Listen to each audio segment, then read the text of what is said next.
Hello everyone! I'm going to be starting a new read aloud today. I'm going to be reading for our joy book, The Magician's Elephant. This is also by Kate DiCamillo, just like Because of Winn-Dixie. So on Monday when we kind of start looking at our reading curriculum, I'll be looking at Because of Winn-Dixie and reading some of that with you. But for our joy book, we'll be reading The Magician's Elephant, and then we can kind of compare the two texts as we're reading from that same author, which I think would be really great. So again, this is by Kate DiCamillo, and it says, Believe the Unbelievable, The Magician's Elephant.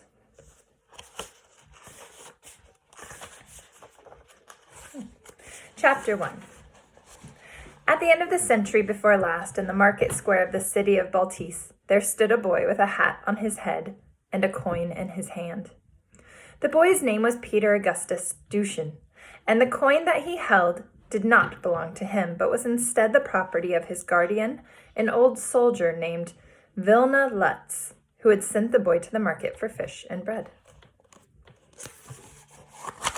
That day in the market square, in the midst of the entirely unremarkable and absolutely ordinary stalls of the fishmongers, and cloth merchants, and bakers, and silversmiths, there had appeared without warning a fanfare, the red tent of a fortune teller. Attached to the fortune teller's tent was a piece of paper, and penned upon the paper, in a cramped but unapologetic hand, were these words: The most profound and difficult questions that could possibly be posed by the human mind or heart will be answered within for the price of 1 floret. Peter read the small sign once, and then again. The audacity of the words were dizzying. Promise made it difficult, suddenly, for him to breathe. He looked down at the coin, the single floret, in his hand. But I cannot do it, he said to himself. Truly I cannot, for if I do, Vilna Lutz will ask where the money has gone, and I will have to lie, and it is a very dishonorable thing to lie. He put the coin in his pocket. He took the soldier's hat off his head and then put it back on. He stepped away from the sign and came back to it and stood considering, again, the outrageous and wonderful words. I'll hold up my picture. So here he is in the market.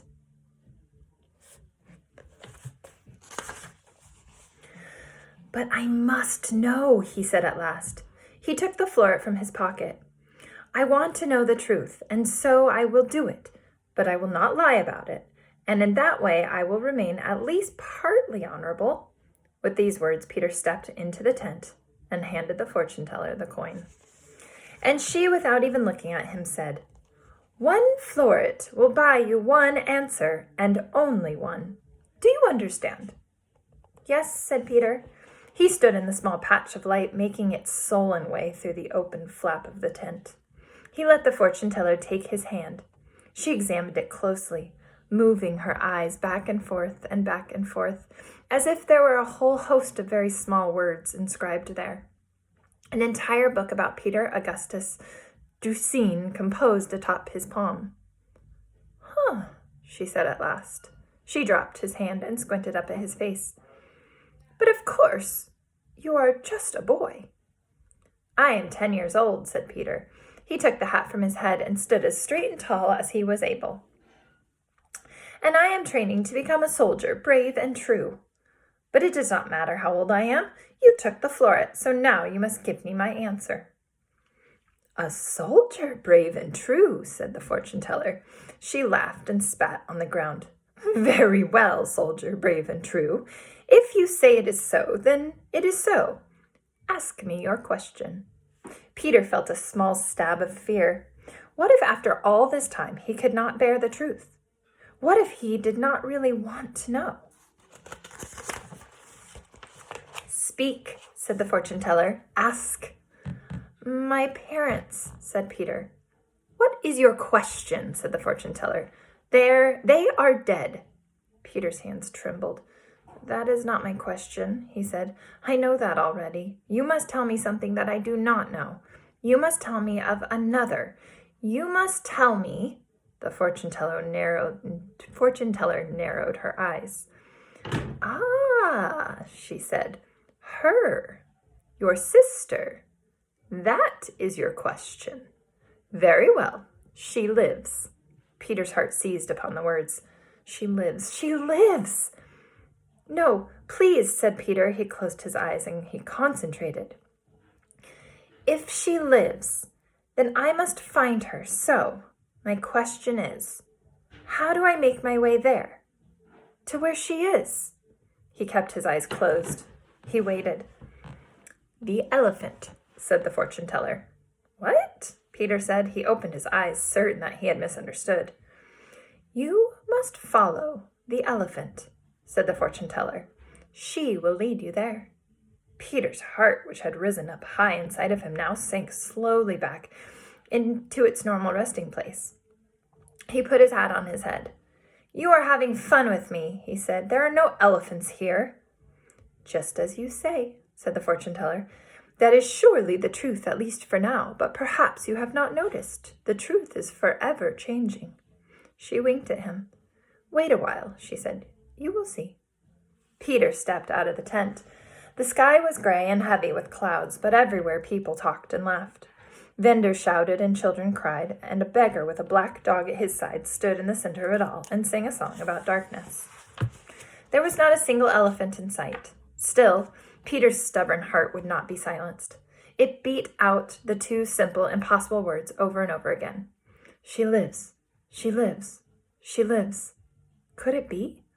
No, it could not be, for that would mean that Vilna Lutz had lied to him. And it was not at all an honorable thing for a soldier, a superior officer, to lie. Surely Vilna Lutz would not lie. Surely he would not. Would he? It is winter, sang the beggar. It is dark and cold, and things are not what they seem, and the truth is forever changing. I do not know what the truth is, said Peter.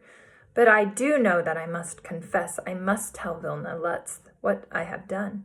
He squared his shoulders, adjusted his hat, and began the long walk back to the apartments. As he walked, the winter afternoon turned to dusk, and the gray light gave way to gloom, and Peter thought, the fortune teller is lying. No, Vilna Lutz is lying. No, it is the fortune teller who lies. No. It is Vilna Lutz. And on like that the whole way back. And when he came to the apartments, he climbed the stairs to the attic apartment very slowly, putting one foot carefully in front of the other, thinking with each step, he lies. She lies. He lies. She lies. The old soldier was waiting for him, sitting in a chair at the window, a single candle lit, the papers of a battle plan in his lap, his shadow cast large on the wall behind him. You are late, Private, said Vilna Lutz. You are empty-handed. Sir, said Peter. He took off his hat. I have no fish and no bread. I gave the money to a fortune teller. A fortune teller? Said Vilna Lutz. A fortune teller? He tapped his left foot, the one made of wood, against the floorboard. A fortune teller? You must explain yourself. Peter said nothing. Tap, tap, tap went Vilna Lutz's wood foot.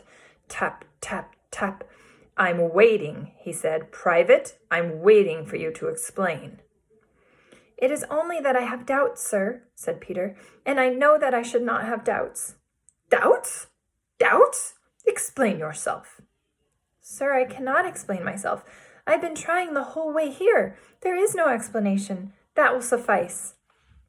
Very well, then, said Vilna Lutz. You will allow me to explain for you. You have spent money that did not belong to you. You have spent it in a foolish way. You have acted dishonorably. You will be punished. You will retire without your evening rations. Sir, yes, sir, said Peter, but he continued to stand, his hat in his hand in front of Vilna Lutz. Is there something else you wish to say? No. Yes. Which is it, please? No or yes? Sir, have you yourself ever told a lie? Said Peter. I? Yes, said Peter. You, sir. Vilna Lutz sat up straighter in his chair.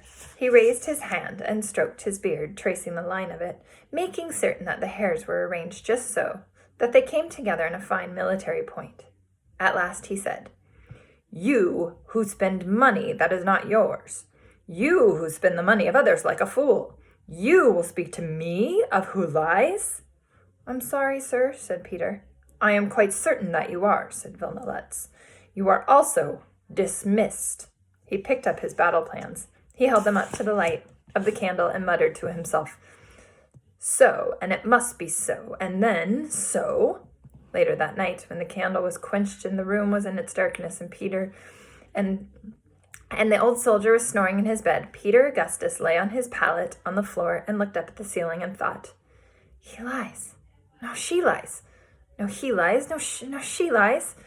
Someone lies, but I don't know who. If she lies with her ridiculous talk of elephants, then I am, as Vilnoletz said, a fool. A fool who believes that an elephant will appear and lead me to a sister who is dead. But if he lies, then my sister is alive." His heart thumped. "If he lies, then Adele lives."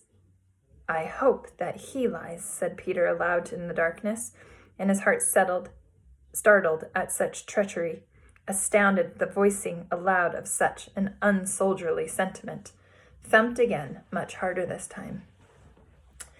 Not far from the apartments, across the rooftops and through the darkness of the winter night, stood the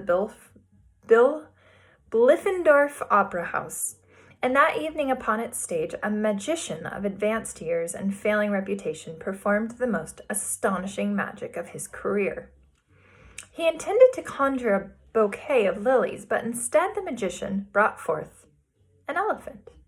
The elephant came crashing through the ceiling of the opera house amid a shower of plaster dust and roofing tiles and landed in the lap of a noble woman, a certain Madame Bettine Lavon, to whom the magician had intended to present the bouquet. Madame Lavon's legs were crushed. She was thereafter confined to a wheelchair and given to exclaiming often, in a voice of wonder, in the midst of some conversation that had nothing to do at all with elephants or roofs, "But perhaps you do not understand. I was crippled by an elephant. Crippled by an elephant that came through a roof." As for the magician, he was immediately, at the behest of Madame Lavon, imprisoned. The elephant was imprisoned too. She was locked in a horse stable. A chain was wrapped around her left ankle. The chain was attached to an iron rod, planted firmly in the earth. At first the elephant felt one thing and one thing only: dizzy. If she turned her head too quickly, to the right or left, she was aware of the world spinning in a truly alarming manner. So she did not turn her head. She closed her eyes and kept them closed. There was all about her a great hubbub and roar. The elephant ignored it. She wanted nothing more than for the world to hold itself still. After a few hours, the dizziness passed. The elephant opened her eyes and looked around her and realized that she did not know where she was. She only knew one thing to be true. Where she was not where she should be. Where she was not where she belonged.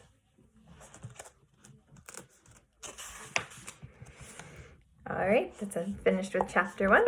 I'll see you back here for chapter 2.